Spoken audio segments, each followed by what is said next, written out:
Greetings! This is Griff Ruby, the Nostalgia Catholic, with another Isaac Asimov short story. And again, well, he doesn't get the cover. This is again the magazine of fantasy and science fiction, and this time it is October 1969. Now, that said, he does have his name, Isaac Asimov, along with all these other great writers that they've been able to gather some writings from, and it is the 20th anniversary for Magazine of Fantasy and Science Fiction. So, they decided to get some good stuff. And they got a good one from Isaac Asimov.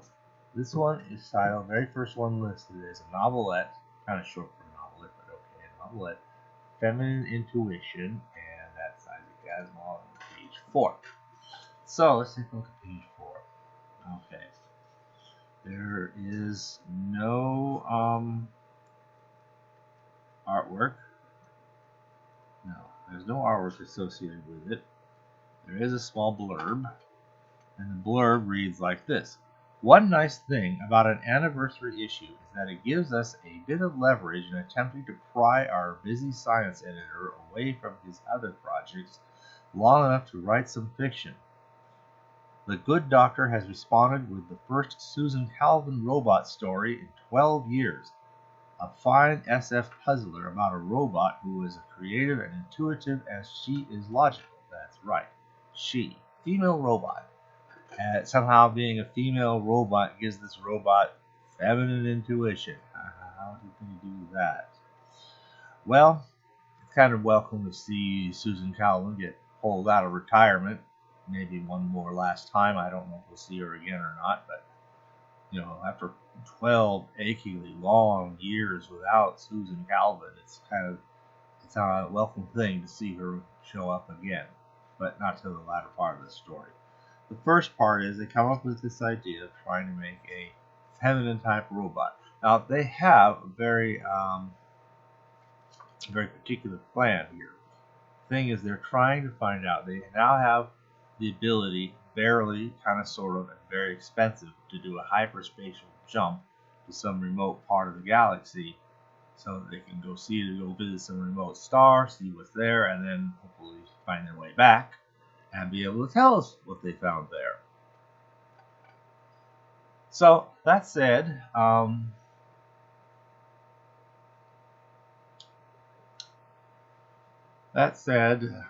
you have to choose. Well, what stars out there are most likely to have an Earth-type habitable planet? And now it kind of gets into this world of very subjective, ideas.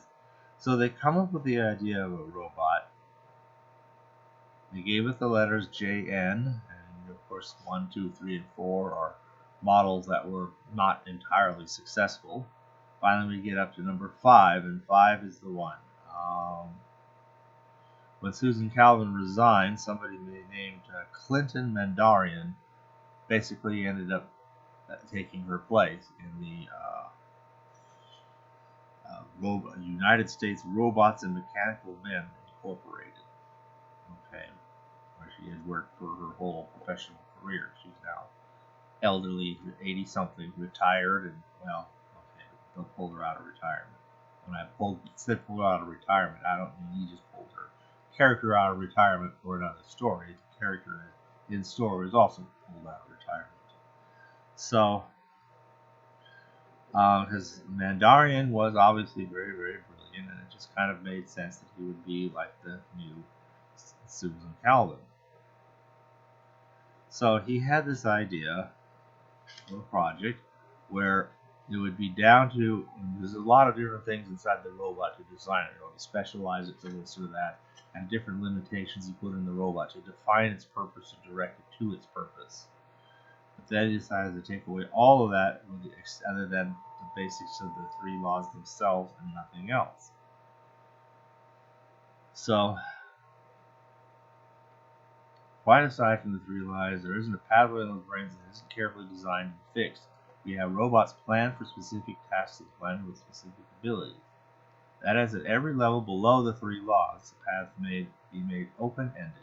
It is not difficult. Well, it's not difficult indeed. Useless things are never difficult. Interesting. I like that. The difficult thing is fixing the paths and making the robot useful. So they've come up with the idea where basically fixing the paths requires a great deal of effort because the principle of uncertainty is important in particles of mass of positrons, and usually one feels the uncertainty effect must be minimized. Yet why must it? If we arrange to have the principle just sufficiently prominent to allow the crossing of paths unpredictably, then we have an unpredictable robot. Well, maybe. Maybe we have a creative robot. So they make this robot, and to really enforce the idea of being a feminine robot, they even give it a female voice. In fact, the first of it, they even gave it kind of a female waist to it. It's the JN1. They kind of quit doing that after that because that was like, that's kind of excessive. I mean, what are you going to do next? Give an imitation breast? I mean, come on. It's a robot. It's a machine. You know, machines really don't meaningfully have gender, but they gave this thing, they still gave it a female voice. So JN number 5 is doing pretty well, but they decided to ship it off to some observatory in Flagstaff, Arizona, wherever their places are. And these people there who are all experts on astronomy and planets and so forth, are going to be talking with her, whatever. I say her, robot, okay. We'll just say her. I'm not going to worry about what creative pronouns should be invented to apply to addressing a robot. It's a robot. So, they do all this dialogue and discussion, and I guess after some period of time, I guess they're kind of feeling like they're giving up or they're done or something. They're going to just send her back. And en route, they get a call from Madarian, who is saying she just did it. She found 3 worlds. And the moment she decided to pipe up and say she had that, so the one witness to all of this heard that and jumped 2 feet out of his skin when he heard it. And in the airplane that the robot and Madarian, and I assume a pilot and anybody else that may have been on board, got hit by a meteorite. Bam, gone. So now we got to try to figure out what 3 worlds were figured out. It would be nice to know how, but even which 3 worlds, maybe you could reverse engineer if we at least knew what 3 worlds. So if we get the 3 worlds, the problem is they go to all those people in Arizona, and they went through all of them, and not one of them remembers her having said anything. And they ended up figuring this out from a characteristic of Mr. Madarian, who, unlike Susan Calvin, is a very, very big personality. Every time there's something great, he has to come and announce it and make it turn into a big to-do. So, when things aren't going well, then you don't hear much from him because he's busy trying to come up with something or fix something or whatever. But when it goes well, it's like he can't wait to tell the board or the executives, the leadership of the company, and say, "I just got to do this. I just got to," that's how he is. And suddenly he's saying he just got her to say something, where some planets were, at least 3. They're hoping for 5. She picked 3. So, but they're trying to figure out who it is. But he's gone, it's gone, the robot's gone, he's gone, and they can't even figure out why doesn't anybody seem to remember having heard this robot say anything about any 3 planets, because they're all studying this stuff and would have noticed. There's no sense in them lying. They can cover this explicitly, because if they were to hear her say something and pretend they heard nothing and then surface later with something, we'd all kind of figure it out that they actually got it from her as this person lied.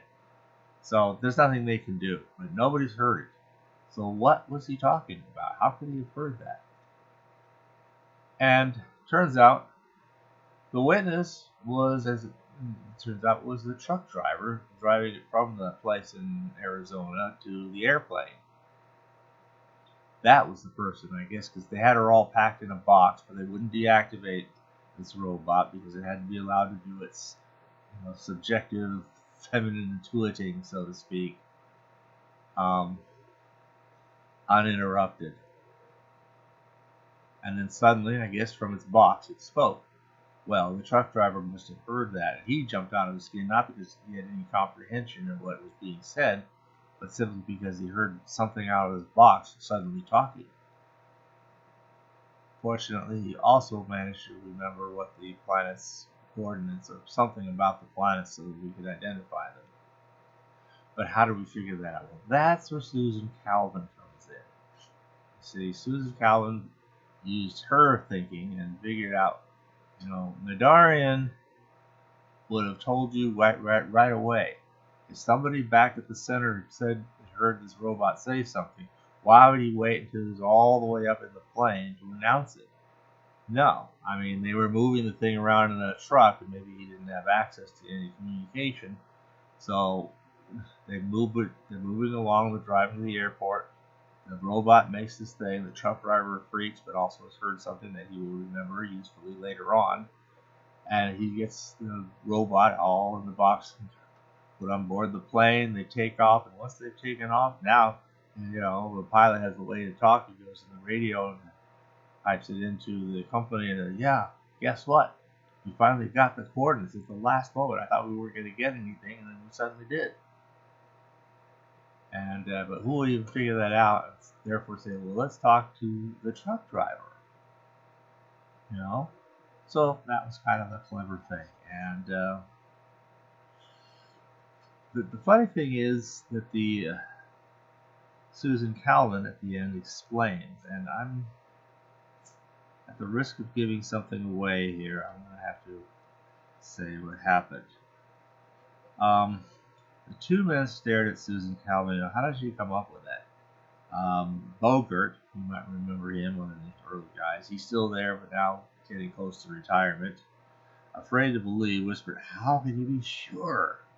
For a moment, Susan was on the phone and said, "Well, because I called Flagstaff, you fool, and because I spoke to the truck driver, and because he told me what he had heard, and because I've checked with the computer at Flagstaff and got the only 3 stars that fit the information, and because I have those names in my pocket."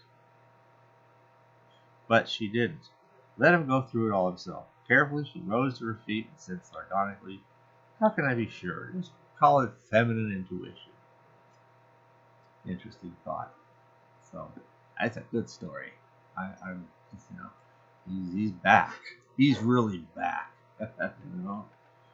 This story is actually the oldest story. It could gather up into yet another collection of his that I have not yet shown. That is the Bicentennial Man and Other Stories. So that story too appears here.